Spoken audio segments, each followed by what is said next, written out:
Hello everyone, welcome back to Stepping Up. I'm really excited about today's topic, structure of Java program. This is second lecture of Core Java.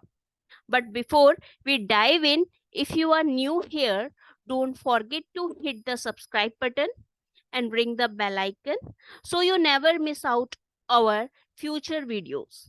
Now let's get into it. First the content. The topic that we are covering is basic structure of Java program and control structure. In basic structure, we are going to discuss what are the essential things that we have to note down while writing the Java program. And in control structure, we are going to understand different syntax and the loops that we are using. Let's see. First, the basic structure of Java program. The basic structure of Java program is very essential for writing, organizing, the maintaining code. By following this structure, we can create clear and readable Java program that are easy to develop, debug, and collaborate on. The main reason or following the structure of Java program or naming convention is that we always work in any project, so we are working in team and all the team members are following the same pattern, same structure, so the code readability increases and we get the good output because we are using code for debug, for developing. So for that purpose, it's beneficial if we are following the same structure. So the basic structures includes class declaration and main method. In class declaration, we always follow some pattern. So first, we always write every Java program starts with class declarations, and in the name of class should be matched with file name, and the file name should be with .java extension, and the class name always begin with the uppercase letter, and class name and file name both should be same. So this we have to follow. Next is main method. In the main method, it is just like the entry point of program, and its signature is like that: public static void main string args. When you see this line statement, so it means this is the main methods or program always start running from this statement. Next is the first Java program. I have created one video of first Java program, how to write it in Eclipse. So you can watch. I will attach link also. So for that, what we have to do, first mention the class. So here class is demo. Obviously the file name is also demo with .java extension. Public static void main string args. This is the main statement or the main method statement. And here system.out.println hello Java. This statement is used for output and we are getting hello Java at our console. So like that we write the program. This is just basic programs. We want the output, so we have used the output statement and write the statement there, so we get this in our console. But when we are working in a big project, so we will create different classes. They are at different folders, but only the program start running from the main method or this statement only. So that's all. Next is, yes, so you have seen the main method statement. It is very important to understand each and every term written here: public, static, void, main, string, args. This is asked many times in different interviews. So let's discuss that. First is public. Public is access modifier that allows the method to be accessed from anywhere. So there are different types of access modifiers are there: public, private, default, or protected. So we are writing here public because this is the main method and it should be accessed from anywhere. So that's why this word is written here. Next is static. Static indicate the method belong to class itself, not to instance of the class. So static, it is this methods belong to this class. So we have created the class declaration, then method. So in that method we have written this static. Void, the meaning of this void is it doesn't return any value. We are not getting any value. This main method is just to run the main program. And main, this is the method name and representing the entry point of program. String args, this is an array of strings representing the command line argument. Next is control structure. So up to now we studied about the basic structure of Java program, what are the structures and what is the meaning of the statement that we are using in main method. Now the control structures. Here we are discussing about the loops and their syntax.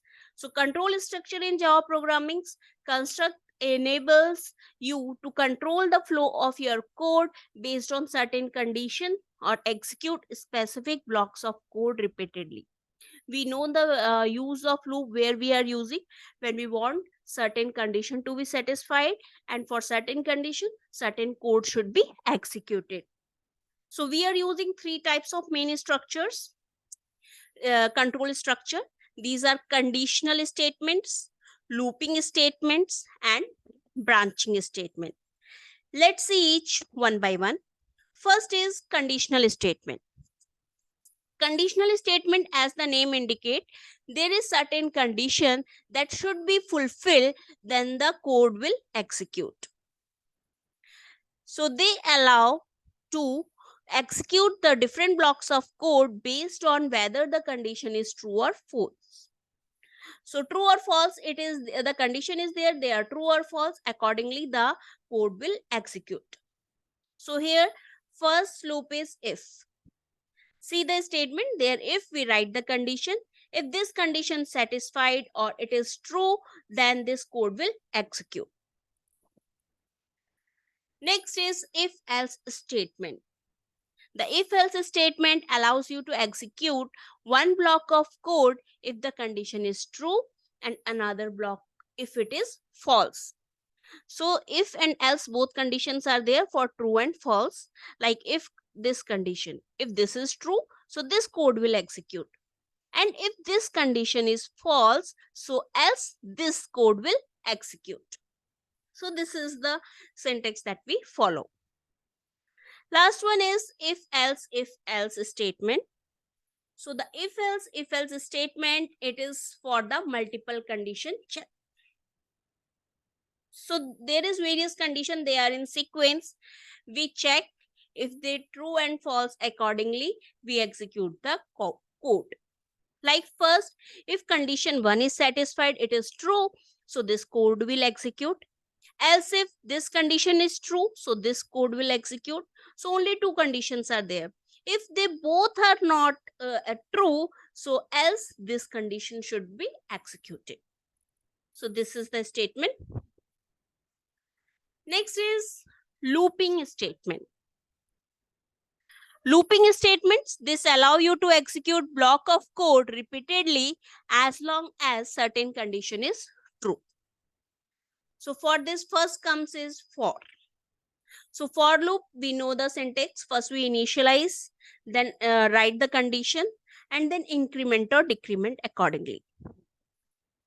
And here the code is to be repeat. So this is the condition or increment, decrement or initialization. We initialize it up to certain condition. So up to this, the particular code will repeat. Next loop that comes under this is while loop. While loop execute a block of code as long as the condition remain true.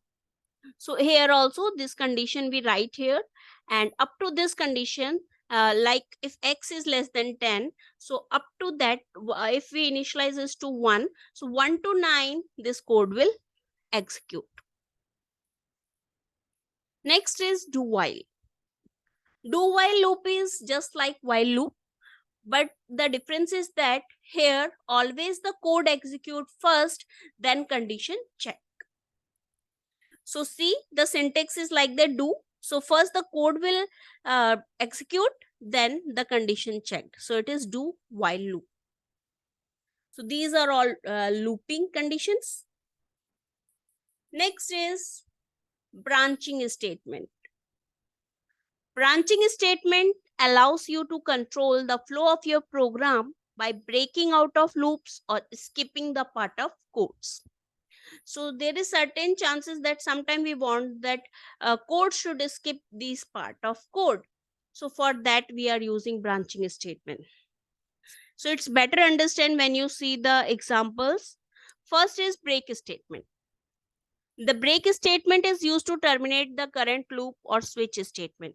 So see, this is the for. We have seen the syntax. First the initialization, like I initialize to 0 and it go up to I less than 10 and the increment. So it check if I is equals to 5, so it will break. Mean they exit the loop when I is equals to 5. Next is continue statement. The continue statement is also used to skip the current iteration of the loop and proceed to the next one. So here again we see the example. First for I equals to 0, I less than 10, I plus plus. So same example. When if I equals to 5, continue. Means skip the iteration when I is 5. So continue that. This iteration means skip the iteration when I is equals to 5. Next is return statement. Return statement is also used to exit a method and optionally provide a return value. So see the example, public int add int a int b. So we are adding these two terms and we get a plus b in return. So this method, they exit the method and return the sum. So as we get these two numbers, so sum will be written at the output. So these are all control structures. So all right friend, it is time to wrap it up because we have discussed all the topics.